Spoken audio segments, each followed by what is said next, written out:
Beyond 2040, and welcome to a very special edition of the Progressive Rock and Metal Album Review Series. And today I am going to be taking a look at the amazing and excellent catalogue from one of the finest bands to ever burst onto the scene in the progressive metal genre. And this band has been a force since bursting onto the scene back in the mid 1990s, and they are still going very strong to this day as we speak. And this is a band that I've been wanting to discuss on this series for quite a while now, and I'm super excited to be discussing this band's incredible catalogue of albums. And if you're a fan of Queensryche or Dream Theater, then this is the band for you.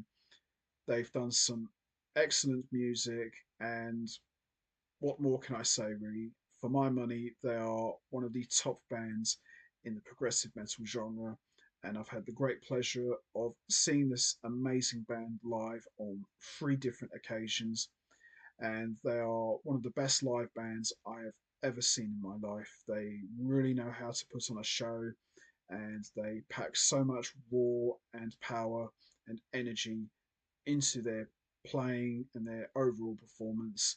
And these guys absolutely rock.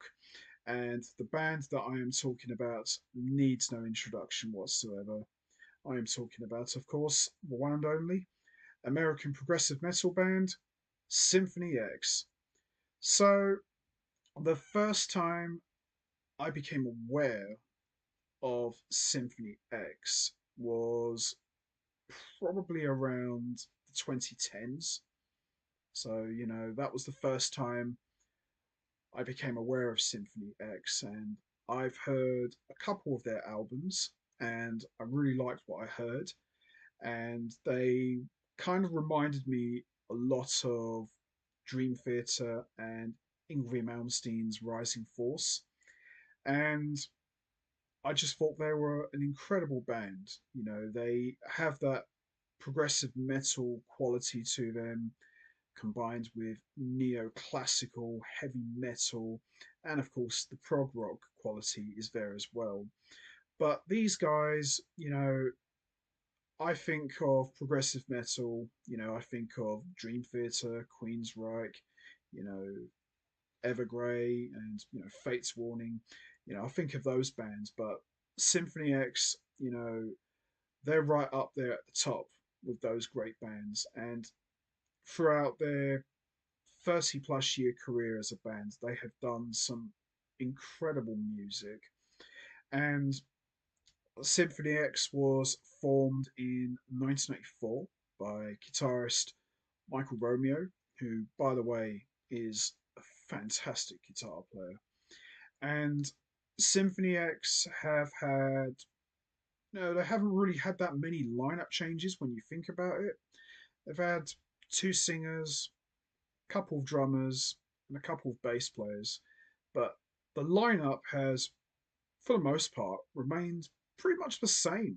If I'm truly honest, with progressive metal and even progressive rock for that matter, you've got these bands who've had so many different lineup changes and various members coming in and out of the band for a number of years.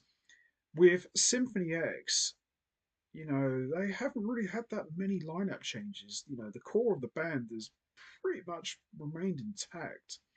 And the current lineup of Symphony X is comprised of Michael Romeo on guitars, Michael Pinilla on keyboards, Jason Murillo on drums, Michael LePond on bass, and Russell Allen on lead vocals. One of the greatest singers of all time in the progressive metal genre. So that's pretty much been the lineup, throughout most of Symphony X's history.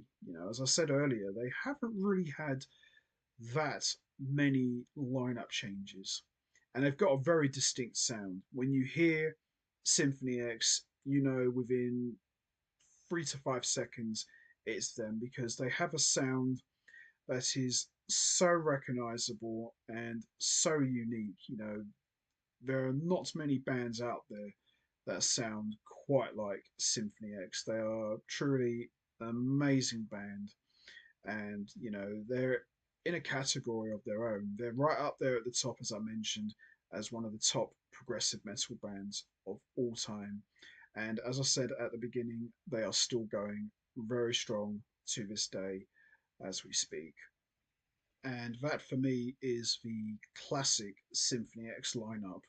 And as I said earlier, they haven't really had that many lineup changes. It's quite rare, especially in progressive metal, to pretty much have near enough the same lineup remain intact for all those years. So that in itself is very impressive. So for today's special edition, I'm going to be discussing Symphony X's entire catalogue of albums, which is a total of 10 albums. So we've got 9 studio albums and 1 double live album. And as always, I am going to be talking about each album individually, and I will be choosing which one I think is the best one. Not an easy challenge. I have just got finished listening to Symphony X's entire catalogue of albums, and there is some incredible music. There are no bad albums in this catalogue whatsoever. There are a couple of albums that I feel are a little bit better than others. There are some that are absolute classics. No bad albums at all. There might be one or two that are a little bit underrated, but if I were to recommend to anyone Symphony X, I will just tell them to check out their entire catalogue because there is so much incredible music, and any of these albums could be a number one or an all time favourites because this catalogue is incredibly strong. No weak albums whatsoever. And, when it comes to a band like Symphony X, you really can't do any wrong with these guys. These guys are very consistent.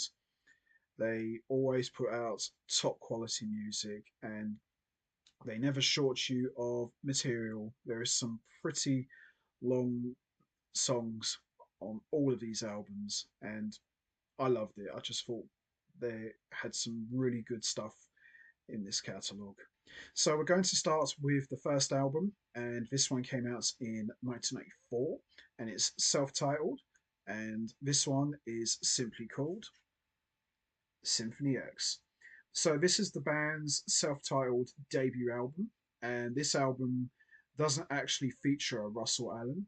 He would appear on the band's next album after this one, but this album actually featured a different singer because at the time I was listening to Symphony X for the first time many years ago. I had heard a couple of their albums, which of course feature Russell Allen, but I was quite amazed that before Russell Allen, there was a different singer, and that was Rod Tyler. And listening to Rod Tyler's vocals on the first album, okay, I'll be the first to admit he's no Russell Allen. Not many people are, but I'll tell you something. After listening to the band's self titled debut album, I was quite amazed at how good this album really was.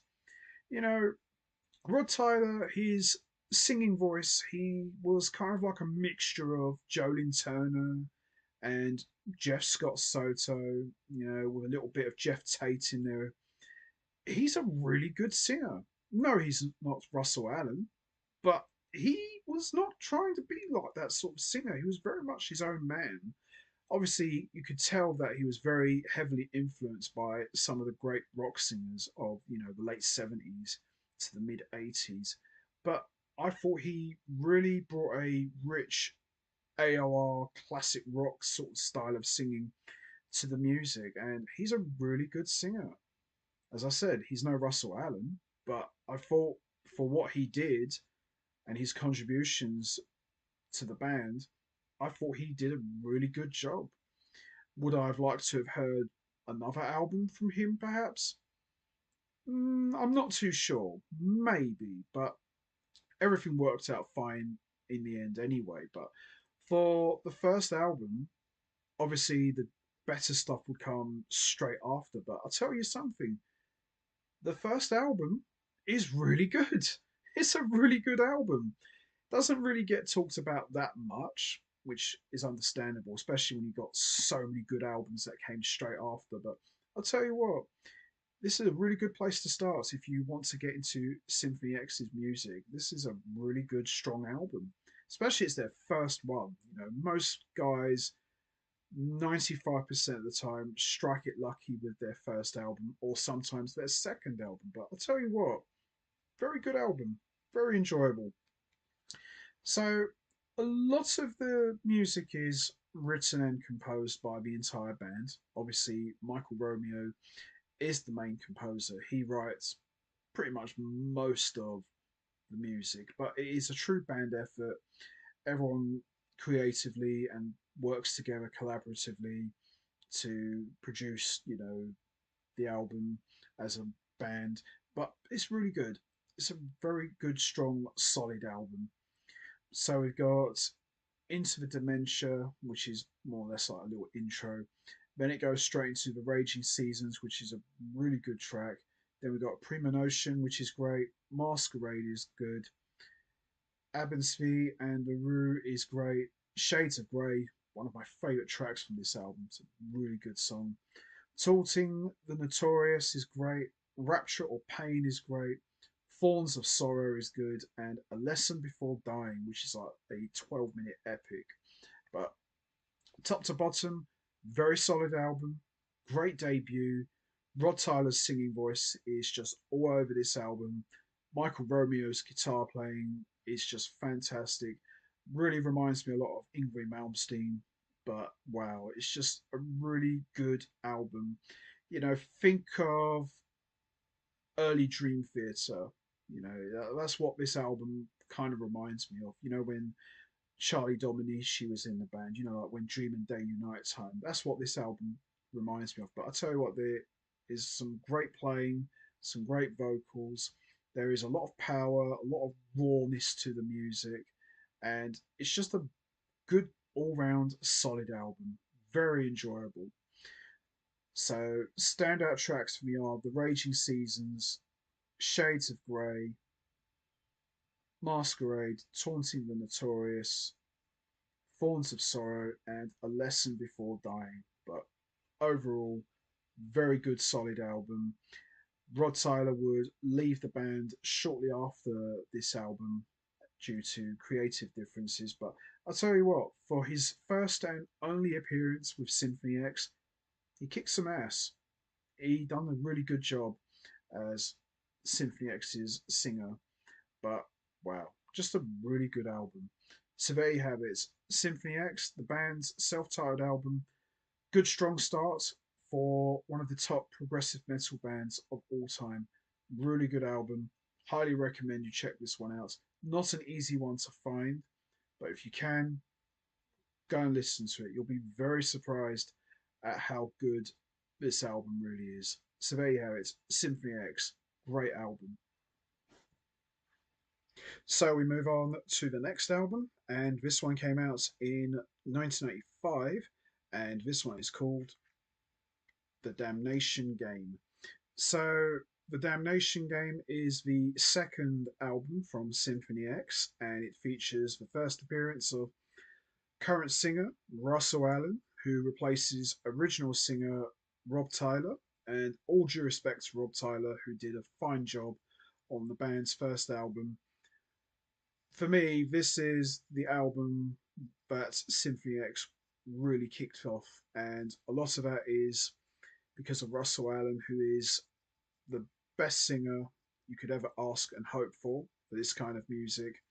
And he's been the band's singer and frontman for well over 31 years now. And, I look at this album as the real first album from Symphony X. The self titled album was a good album, very solid, but I kind of feel that that was a band just trying to find their identity. But I think with this album, The Damnation Game, they found it, and this is pretty much the Symphony X we know now. Just an incredible album. Michael Romeo tearing it up on guitars. Russell Allen is just kicking ass on vocals. The entire band are just knocking it out of the park, and it's a very tight, solid album. Lots of great vocals, lots of great harmonies, shredding guitar playing, powerful drumming, you name it. This album has got it all, and it's a really good album. Very enjoyable, as are all of the Symphony X albums. There are no bad albums whatsoever, they're all great. So, we've got the title track, The Damnation Game, which is a great opener. Dress to Kill is excellent. The Edge of Forever is great. Savage Curtain is brilliant. Whispers is great. The Haunting is brilliant. Secrets is brilliant. And then we got the two parts track, A Winter's Dream. So we got part one, which is Prelude, and The Ascension. Both great tracks and both a brilliant way to close out this album. And the standout tracks for me are the title track, The Damnation Game, The Edge of Forever, The Haunting, A Winter's Dream Prelude Part 1, and A Winter's Dream Part 2, The Ascension. But top to bottom, just a fantastic album, absolutely brilliant. And for me, this was the real Symphony X. This is when they were officially born, and they've pretty much been on that high ever since. Loved the first album, but I think with this album, they really started to find their foot and said, you know what? This is what we do. This is who we are. Let's just do what we do best, and let's make kick-ass music. And a lot of that is Russell Allen. And Russell Allen, he's got such a powerful metal voice. And, you know, when he comes on this album, he completely changes the band.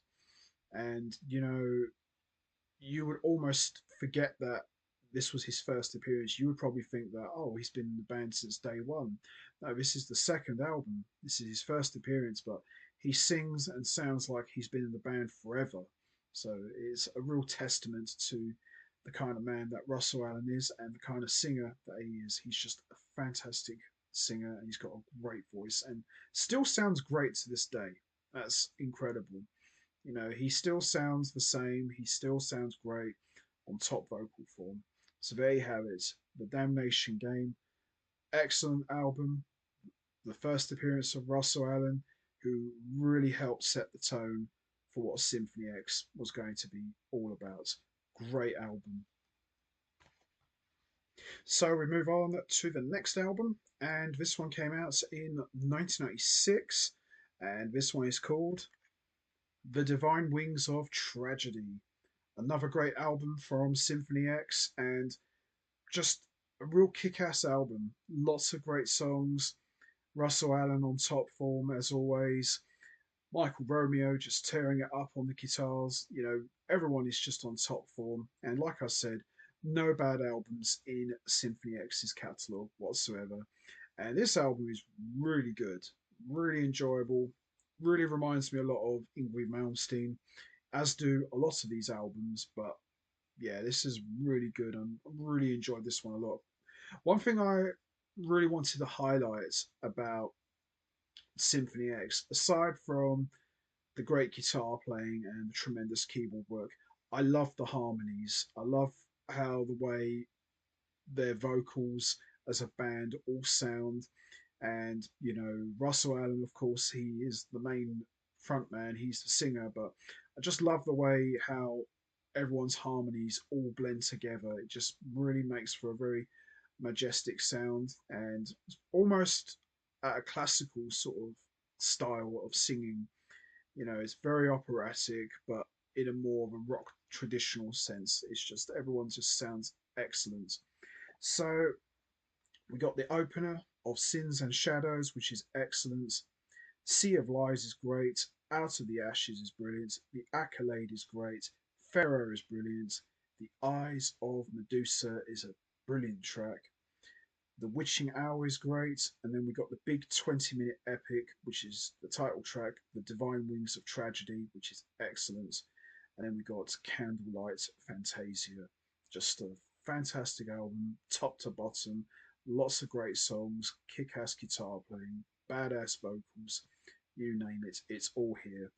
And the standout tracks for me are Sea of Lies, The Accolade, Pharaoh, The Eyes of Medusa, The Divine Wings of Tragedy, which for me is probably the best track of the whole album, and Candlelight Fantasia, just a really kick ass closer. But top to bottom, very enjoyable album, as are all of these albums, just fantastic stuff. Absolutely is. So there you have it. The Divine Wings of Tragedy, another great album from Symphony X, who, as you go through this entire catalogue, just continue to get better and better with every listen. So there you have it. The Divine Wings of Tragedy. Excellent stuff. So we move on to the next album, and this one came out in 1988, and this one is called Twilight in Olympus. Another fantastic album from Symphony X. Lots of great songs. We got the big epic, which is made up of three parts, clocking in at over 13 minutes long. Just a really good, strong album, top to bottom, very enjoyable, as are all of these albums. And what can I say, really? These guys are really starting to hit their stride and starting to reach their creative musical peak. And by this point, Symphony X could do no wrong. Just a really good, strong album. And the whole catalogue of albums is incredibly strong. There are no weak ones whatsoever. And I can't really sit there and say, well, I didn't really like that album that much. They're all good. They've all got lots of great songs, some classics as well. And Twilight in Olympus is very good. And just like in the name, it delves quite a bit into Greek mythology and it's just really good. Just a really good, strong album. So we've got Smoke and Mirrors, which is a great opener. Church of the Machine is great. Sonata is a little short instrumental, really good song. In the Dragon's Den, which is excellent. And then we've got the three-part, 13-minute epic Through the Looking Glass, which is probably the best track of the whole album. The Relic is great. Orion the Hunter is great. And Lady of the Snow. Excellent stuff. All great songs, top to bottom, and just very enjoyable music. Just absolutely fantastic. Michael Romeo is ripping it up on guitars. Russell Allen, what more can you say? He's just a fantastic singer. Thomas Miller sounds great. Everyone is just on top form. Just a really good, strong band effort from everyone's part. And the standout tracks for me are Smoke and Mirrors, In the Dragon's Den, Through the Looking Glass, Orion, and Lady of the Snow. But overall, very good album, very enjoyable. So there you have it. Twilight in Olympus, another great album from Symphony X. Absolutely love it. Great stuff. So we move on to the next album, and this one came out in 2000, and this one is called the the New Mythology Suite, and I really enjoyed this one a lot. I thought this was a really good album, as are all of these albums, but I thought this one was where the band really started to take it up a notch and put out lots of epic songs and just a really good, strong album. And I love the album covers. That's another thing I really wanted to highlight is the album covers for Symphony X are just incredible. I love every single one of them, and they just continue to get darker and more meaner. But here is a little bit more of a laid back looking cover, but still quite ominous. But still, aside from that, this is a really good, strong album. Lots of great songs, and everyone is just really kicking ass and just going for it. Just a really good album. So, this album is just like in the name, it's a whole suite, lots of different movements, and it's just one big piece made up of 13 tracks, but really good stuff here. So, we got Prelude, which goes straight into Evolution, the Grand Design, which is excellent. Fallen is great. Transcendence is like 38 seconds. As I said, you've got all these little preludes and interludes in between each song, which make up the whole piece. And then you've got Communion and the Oracle, which is excellent. The Bird Serpent War / Catalysm is great. On the Breath of Poseidon is great. Egypt is brilliant, one of my favourite songs. The Death of Balance and Lacrimosa is excellent. Absence of Light is brilliant. A Fool's Paradise is great. Rediscovery, which is just like this little short track, and then it goes straight into the big epic, which is Rediscovery Part 2, The New Mythology, which is like 12 minutes long. Great way to close out the album. Just a really good, strong, solid album. Absolutely enjoyable. And the standouts for me are Evolution, The Grand Design, Communion, and The Oracle. The Bird Serpent War / Cataclysm is great. The Death of Balance and Lacrimosa, A False Paradise is great. And Rediscovery Part 2, The New Mythology, absolutely kick ass. Very enjoyable album. One of my favourites from Symphony X. Just fantastic stuff. So there you have it. The New Mythology Suite. Excellent stuff. Love it. So we move on to the next album, and this one came out in 2001, and it's a double live album, and this one is called Live on the Edge of Forever. So this is Symphony X's only live album that they have put out in their entire career as a band, and it features lots of songs from their earlier portion of their catalogue, and it's just a really good live album. I love the rawness, I love the production, just a great sounding album.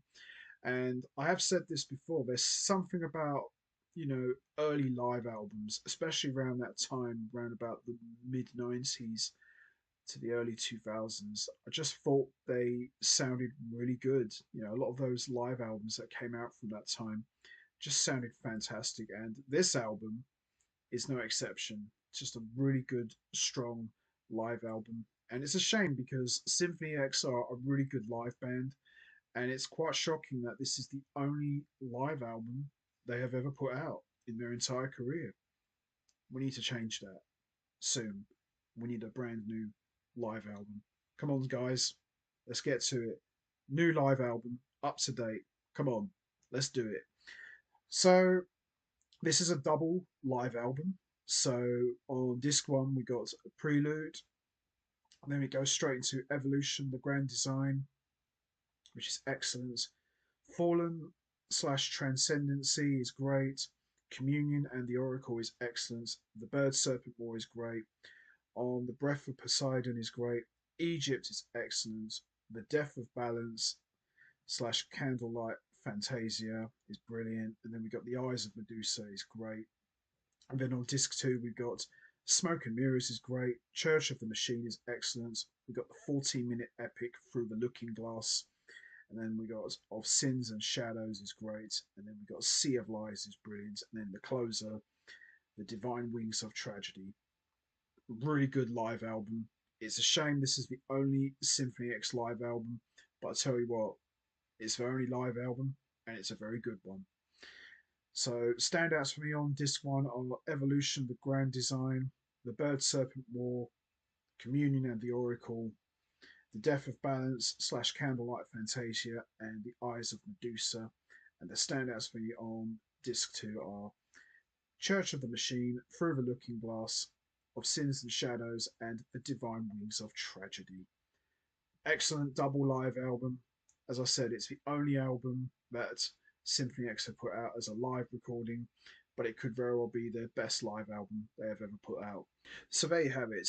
Live on the Edge of Forever, a fantastic double live album from Symphony X, and sadly, the only one that the band have ever put out in their entire career. We are long overdue for a brand new, up to date live album. Come on, guys, give us what we want. Give us a brand new live album. We need it. So there you have it. Live on the Edge of Forever. Fantastic double live album. So we move on to the next album, and this one came out in 2002, and this one is called The Odyssey. For my money, this is Symphony X's masterpiece. This is where the band really hit their peak, and I would go on record to say that Symphony X have never sounded better than they do on this album. I just think it's a really good album, lots of great songs, a massive epic to close out the album, killer guitar playing, unbelievable vocals, top notch musicianship. This album has got it all. Just a really good, strong album, top to bottom. So we've got Inferno, Unleash the Fire, which is a great opener. Wicked is excellent. Incantations of the Apprentice is brilliant. Accolade 2, which is part 1 of Accolade, which was featured on the Divine Wings of Tragedy. Just fantastic and a great follow up to that piece. King of Terrors is brilliant. The Turning is great. Awakenings is brilliant. And then we got the big 24-minute epic, which is made up of 7 parts. So part 1 is Odysseus theme slash overture. Part 2 is Journey to Ithaca. Part 3 is the Eye. Part 4 is Circe, Daughter of the Sun. Part 5 is Sirens. Part 6 is Cilia and Charybdis. And part 7 is The Fate of the Suitors slash Champion of Ithaca. And then we got a bonus track, Masquerade. It doesn't get any better than this. If I was to recommend one album from Symphony X's catalogue, it would definitely be this one. This is just a badass album and just rooted in Greek mythology, you name it. It's just unbelievable stuff. And the standout tracks for me are Inferno, Unleash the Fire, Incantations of the Apprentice, Acolyte 2, Awakenings, and the big 24-minute epic, The Odyssey. Just unbelievable stuff and doesn't get any better than this. This is peak Symphony X as far as I'm concerned. So there you have it. The Odyssey, for my money, Symphony X's masterpiece album. Just fantastic stuff. So we move on to the next album, and this one came out in 2007, and this one is called Paradise Lost. Another fantastic album from Symphony X. Now, the later side of the band's catalogue, the music would start to get a lot more heavier, whereas the earlier albums, while they were heavy, but they were more like traditional progressive metal albums. The later portion of their catalogue, it starts to lean more towards heavy metal, which ain't a bad thing, just a little bit different, but still a great album, very enjoyable, and the songs are quite relatively longish, maybe not as long as some of the other albums, but still got plenty of good songs and great material from Symphony X and just really rocking it out on this album. So we got the first track, which is Oculus X Inferni, which is a great opener. Set the World on Fire is great. Domination is brilliant. Serpent's Kiss is excellent. And the title track, Paradise Lost, is great. Eve of Seduction is great. The Walls of Babylon is brilliant. Seven is great. The Sacrifice is great. And Revelation, which is brilliant. Top to bottom, very enjoyable album. Very strong, as are all of the Symphony X albums. And just a real metal masterpiece, in my opinion. And the standout tracks for me are Set the World on Fire, Domination, Serpent's Kiss, Paradise Lost, The Walls of Babylon, The Sacrifice, and Revelation. But top to bottom, just a very good, strong album from Symphony X, and another favourite of mine from the band's catalogue. So there you have it, Paradise Lost, absolutely fantastic album, and one of my favourites. Great stuff. So we move on to the next album, and this one came out in 2011, and it's a double album, and this one is called Iconoclast. I love this album. I absolutely love this album. This is one of my all-time favorites from Symphony X, and this, I believe, was the first one I ever heard. When I heard that opening track with the whole Keith Emerson like inspired keyboard playing,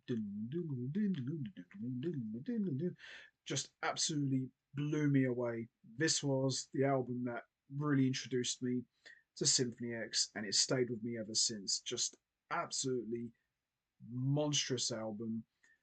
Everyone is just kicking ass and whew, just dynamite stuff, just absolutely amazing. So we've got the title track, Iconoclast, which is the opener, and then we got the End of Innocence, which is just a monstrous track. Dehumanized is great. Bastards of the Machine is great. Heretic is great. Children of a Faceless God is great. When All Is Lost is brilliant. And on disc two, we got Electric Messiah, Prometheus, I Am Alive, Light Up the Night is excellent. The Lords of Chaos is great, and Reign in Madness, which is brilliant. Just an awesome album from top to bottom. And it's kind of a concept album, and it's about the idea of machines taking over. Getting little Terminator vibes here, about Skynet taking over the world and the machines dominating the world. It's kind of like that in a way, but just works so well. And it's a cool concept album. The idea of machines taking over the world, played by a progressive metal band, a match made in metal heaven, as far as I'm concerned, just works perfectly. And the standout tracks for me on disc one are The End of Innocence, Dehumanized, Children of a Faceless God, and the standouts for me on disc two are Electric Messiah, Prometheus, I Am Alive, The Lords of Chaos, and Reign in Madness. Excellent stuff, top to bottom. One of my all-time favorites from Symphony X, and this really was my introduction to the band. And that track, The End of Innocence, just absolutely kick-ass. One of the best Symphony X tracks ever. And I've seen them play that live a couple of times, and it sounds even better live. Just a real Symphony X classic. So there you have it. Iconoclast, one of my all-time favorites from Symphony X, and the one that I first heard and still remains with me to this day, and one that I listen to quite a lot. Fantastic double album from Symphony X. Love it. So we move on to the next album, and this one came out in 2015, and this one is called Underworld. Would you believe me that this was the last album that Symphony X put out, which was 11 years ago? That is nuts. Come on. We are long overdue for a new studio album. I have heard stories that the guys are working on something and it's going to come out, I believe, probably sometime in 2027, I think. Don't take too long, guys. We've only got one life. But this was the last album that Symphony X have put out to date. And it's a really good album. I'm not taking anything away from this album, but it's just been a long time now since this one came out. So we're long overdue for another one. But aside from all that, this is a really good album. So we got Overture, which is great. It's just like a little intro. And then we got Nevermore, which is a kick ass track. Then we got the title track, Underworld, which is brilliant. Without You is excellent. Kiss of Fire is great. Sharon is great. To Hell and Back is brilliant. In My Darkest Hour is great. Run with the Devil is brilliant. Swan Song is excellent. And Legend, which is brilliant. Excellent stuff from top to bottom. Classic Symphony X doing what they do best, and that's make kick ass music. And really good, strong album. It's still hard to believe that this album came out 11 years ago and we haven't had another one since. And I know Symphony X have still been touring and playing live all around the world, but we're long overdue for a new album now. Come on. But aside from all that, still a great album, very enjoyable. And the standouts for me are Nevermore, Underworld, Kiss of Fire, To Hell and Back, In My Darkest Hour, Run with the Devil, and Legend. Just a really good album from Symphony X. Very enjoyable, kick ass, heavy, dynamite, lots of shredding guitar playing, great keyboard playing, great vocals, just everything about it, just top stuff as only Symphony X can deliver. So there you have it, Underworld. Another great album from Symphony X and the last studio album they have put out to date. fingers crossed we get a brand new album coming very soon. Let's hope for the best. So there you have it. Underworld. Great album from Symphony X. Absolutely loved it. So, which Symphony X album do I think is the best one? Well, after listening to their entire catalogue, all of them are excellent. I enjoyed every single one of them. There are no bad albums in this catalogue. There are some that are a little bit better than others, of course. There are some that are absolute classics, and there are some that are a little bit on the underrated side. But above all else, top to bottom, it's a very strong catalogue. Any of these albums could be a number one or an all time favourite. But if I had to go with one which I would consider to be Symphony X's best album, I am going with The Odyssey. I just thought this album really packed a mean punch, rooted in Greek mythology, epic songs, kick ass vocals, shredding guitar playing, top notch musicianship, you name it. This album has got it all. And I felt that this was the album they really hit their peak. And I love all of these albums, but I don't think you can ever better The Odyssey. I just thought this was Symphony X's masterpiece album, in my opinion. I love the 24-minute epic. Just, I loved everything about this album. This one really made a huge impression on me. Iconoclast was the first one I heard, but I think this one trumps that. I just thought this one was really good, in my opinion. So there you have it. The Odyssey. For my money, the best Symphony X album ever. Doesn't get any better than this, and this is probably the one that I would recommend to anybody who wants to get into the music of Symphony X. Start with all of them, but I would recommend this one. This is fantastic stuff. Doesn't get any better. So there you have it. The Odyssey, the best Symphony X album ever, in my opinion. Love it. So that's going to be it from me. I am going to wrap this up now. What's your favourite Symphony X album? Is it Symphony X, The Damnation Game, The Divine Wings of Tragedy, Twilight in Olympus, The New Mythology Suite, Live on the Edge of Forever, The Odyssey, Paradise Lost, Iconoclast, or Underworld? There's no right or wrong answer. We all have our favourite albums. You know what to do, guys. Hit the like button, hit the subscribe button, leave your thoughts and comments down below, and I will see all of you next time for another edition of the Progressive Rock and Metal album review series. So until next time, take care, everybody, and stay safe. And once again, as always, much appreciated. Thanks for listening.